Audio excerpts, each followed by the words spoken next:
सिद्धार्थ, सबसे पहले आपसे बातचीत शुरू करते हैं। ये जो दो घटनाक्रम हुआ है, एक तो घटनाक्रम ये हुआ है कि इन दोनों लड़कों को गिरफ्तार किया गया है, और दूसरा ये कि विधायक महोदय ये कह रहे हैं कि भाई झूठी खबर फैलाई गई है, उन्होंने तो ऐसी कोई बात नहीं कही। आपका क्या कहना है और क्या इस पर प्रशासन सोच रहा है?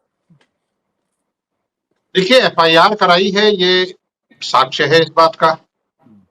एफआईआर में जो बातें लिखी हैं वो सबके सामने है, पब्लिक डोमेन में है। ये कि उन्होंने उस स्थान पर जिनकी मौजूदगी बताई है वो राजपात्रित प्रथम श्रेणी के अधिकारी हैं। तो इसमें झूठी बात कौन सी फैलाई गई है। और ये भी बात सही है कि उसके बाद उन्होंने लगातार मीडिया को उन्होंने तो कुछ चीजें तो ऐसी हैं जो बहुत ज्यादा फैलाई नहीं गई, क्योंकि उन्होंने बहराइच ही अपने आप में एक छोटा अल्प विकसित या कम विकसित जिला है। वहाँ कुछ एक अखबारों को छोड़कर बाकी लोगों के जिला मुख्यालय पर संवाददाता है, और ये बहराइच से कुछ दूरी पर है। वहां पर उनके स्ट्रिंगर न्यूज गैदरर्स जो है वो हैं। उनके बीच में जब उन्होंने बात कही, उन्होंने तो ये तक कहा कि साहब उनको जान से मार देने की साजिश थी। इसमें कौन सी ऐसी बात है जो वो कह रहे हैं झूठ फैलाई गई है या क्या फैलाई गई है। और उसके बाद जो स्टिंग ऑपरेशन हुआ उसने किन किन बातों को खुलासा किया। और ये भी सही है कि ये बातें जो स्टिंग ऑपरेशन के बाद बाहर निकल कर आई, सुरेश्वर सिंह के एफआईआर के बाद बाहर निकल कर आई, बहराइच जिले की जनता, बहराइच के इर्द गिर्द के लोग, आसपास के जिलों के लोग, इन सबके बीच में तो ये बातें पहले से प्रचलित थी।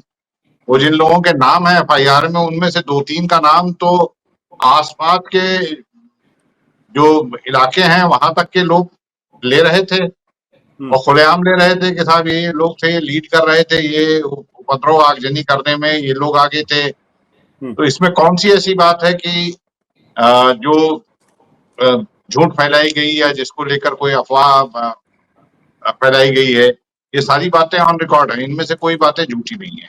दूसरी बात मुझे सिद्धार्थ ये बताइए कि क्या ये विधायक हैं और इनके बारे में मशहूर है कि उस इलाके में बिना इनके परमिशन के या इजाजत के पत्ता भी पर नहीं, परिंदा भी पर नहीं मारता। ऐसा स्टिंग ऑपरेशन में पुलिस वाले ने कहा था, विधायक की मर्जी से कुछ नहीं होता है।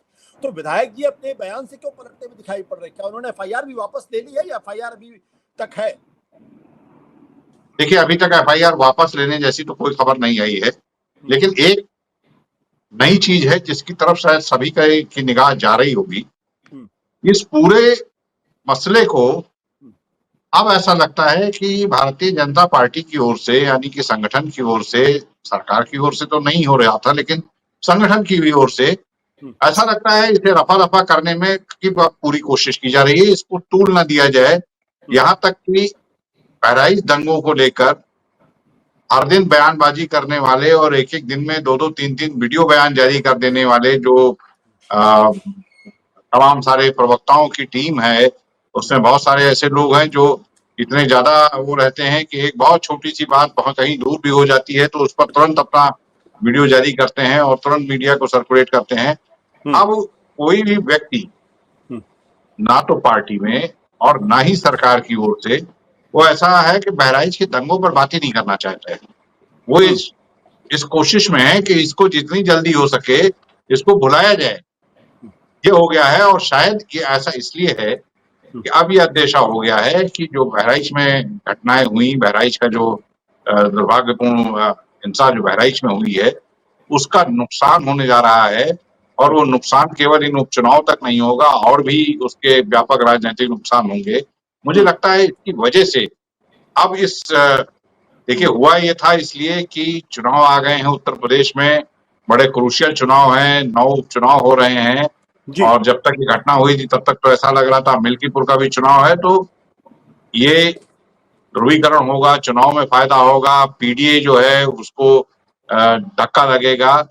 लेकिन अब स्थिति ये हो गई है कि ये न केवल उपचुनाव का नुकसान होगा इसका, बल्कि आगे आने वाले समय तक नुकसान होगा। और बिना किसी मेहनत के विपक्षी इंडिया गठबंधन को बैठे बैठाए ये जो बातें वो कहते रहे थे, अभी तक आरोप लगाते रहे थे, उन सबको सच साबित करने का, जनता के बीच में प्रचारित करने। अब ये हो रहा है कि बहराइच दंगों की असलियत को लेकर विपक्षी दल बड़ी तेजी के साथ खुलासा कर रहे हैं, हमले बोल रहे हैं, और सत्ताधारी पार्टी वो उसको चुप्पी साध कर बैठ रही है। सिद्धार्थ, ये जो दो लड़कों की गिरफ्तारी हुई है, और ये जो सर्वेश्वर सिंह ने अपने बयान को बदला है, क्या ये बीजेपी की तरफ से दबाव है या योगी सरकार की तरफ से दबाव है?